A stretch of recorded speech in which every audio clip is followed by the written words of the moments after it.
Is it tough to fast for 9, 7, or even 5 days? Yes, it's tough, really tough, but it's absolutely doable. Today I'll show you how to get through extended fasting smarter, easier, and with a lot less suffering. I've completed multiple 7-day and 9-day fasts, and this is my list of 20 tips based on personal experience and science that help me go days without food. You might have strong willpower, but it's much easier when you back it up with smart strategies.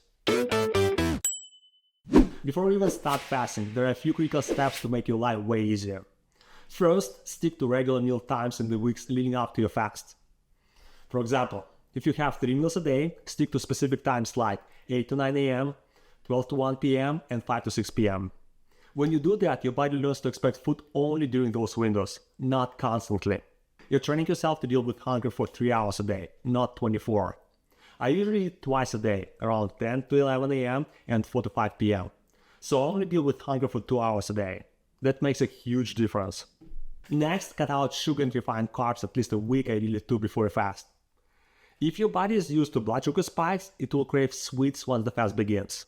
But if you train it in advance, cravings will be much easier to manage. Third, pick the right days for a fast.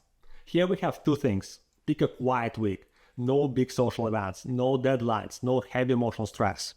Any emotions, negative or positive, will distract you from a fast. Also, choose warm days if possible. Fasting can make you feel colder than usual. So, sunny, warm weather makes a big difference. Another big tip. Make a list of things you can do during your fast. Your goal will be keeping yourself busy with tasks that are not physically or mentally exhausting. Organizing, cleaning, reading, anything simple that distracts your mind. Just have you prepare at least before you start fasting. It will help a lot. Next, watch videos or read about benefits of fasting. When cravings hit, reminding yourself why you started makes all the difference. And if you want the full breakdown of science-backed benefits of fasting, check out my other video. I link it here and in the description. Okay, moving on. Consider joining a fasting community. Forums, groups, even just reading about others on the same journey helps. There are a lot of inspirational personal stories that really make you want to start a fast and complete it successfully. Finally, a bit controversial, I personally don't usually announce my fast to other people. I found that when people know you're fasting, even well-meaning friends and family can distract you or even talk you out of it. Keep it private if you can, at least until you're halfway through. Now, once you're actually fasting, first and foremost, stay away from food and from the kitchen. Even if you have a super willpower, it's better to set an environment up for success. If you don't see food, you won't think about it as much. And by the way, during fasting, all your senses, including smell, sharpen up. So it's better to stay far away from cooking smells too. Also, stay away from social events. There's usually a lot of food and people eating. It will be tough to fight cravings and you'll get a bunch of unnecessary questions about why you're not eating. Just stay away from all social events. Next, stay busy, but not with heavy physical and intellectual work. Clean up your storage, organize your files, do light chores that you planned before you start fasting. Keep your hands and mind busy without burning yourself out.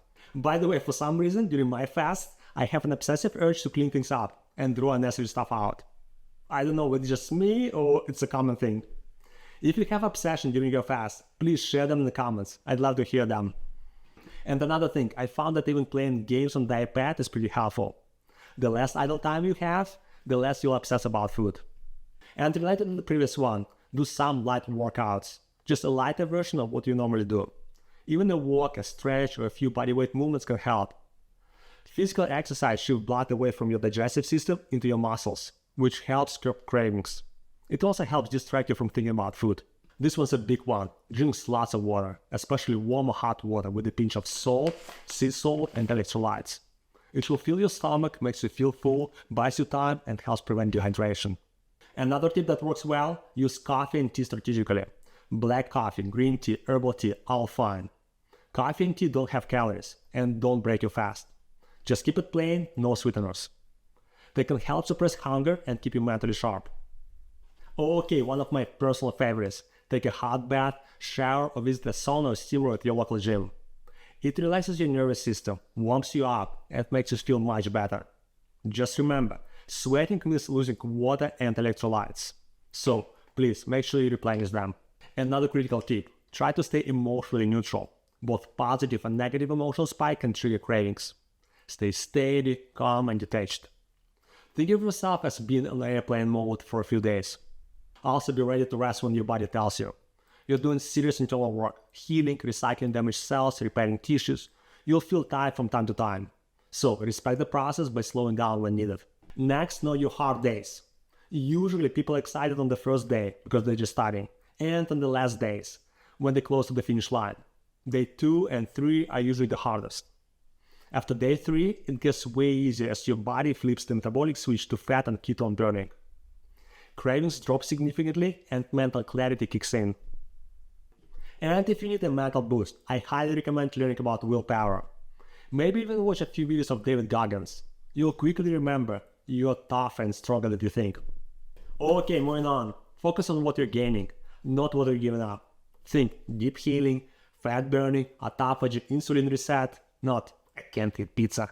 Next, track your progress. Monitor your body weight, fat, glucose, ketone, sleep, resting heart rate, HRV, everything possible. Seeing real changes reinforces your why and keeps you going when motivation dips. If you're curious, I also made a full video showing everything I tried during my fasts. And in the description of this video, I will list all the tools I use, like ketone, glucose monitor, weight scales, and more. Finally, one more thing you can do. Use fasting apps like Zero to track your fast and see how much time is left. I usually turn on Zero once I'm more than halfway through the fast. It's incredibly motivating to see the countdown getting shorter every hour. I think that's it. This is my key thing that helped me get through my fast. And I hope these tips will help you get through your extended fasts. I also think you can apply most of these tips to your shorter 24-hour and 36-hour fasts. And as usual, disclaimer, fasting is a stress for the body and it's not for everyone. So consult with a doctor if you have any concerns. If you're new to fasting, start small. Begin with intermittent fasting, 16-hour fasting, 8 hours eating. Then try a 24-hour fast, like breakfast to breakfast. It's a perfect way to get a feel of your body's reaction and start building real willpower before you dive into a full multi-day fast. Extended fasting is a great tool for healing and for sharpening your mind and body. So please prepare well, expect some challenges, and stay focused on the bigger prize. Better metabolic health, more mental clarity, stronger emotional control, and a ton of other great things. If you found these tips helpful, make sure you like this video. Subscribe to Practical Health and share this with someone who is thinking about taking on an extended fast. And if you have any questions about fasting, drop them in the comments. I'll be happy to answer every one of them. Stay healthy, stay curious, and I'll see you in the next video.